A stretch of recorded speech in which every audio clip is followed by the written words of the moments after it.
ओतूर पोलिसांची धडाकेबाज कारवाई. गोवंश वाहतूक प्रकरणी आरोपी जेरबंद करण्यात आला आहे. डिंगोरे तालुका जुन्नर येथे संशयास्पद इको गाडी उभी असल्याची माहिती पोलीस मित्र रविराज चाळक यांनी ओतूर पोलिसांना दिली.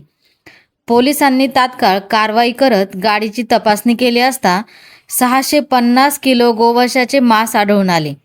या प्रकरणी चालक इरफान गनी शेख याला अटक करण्यात आली असून सुमारे 3,80,000 रुपयांचा मुद्देमाल जप्त करण्यात आला आहे.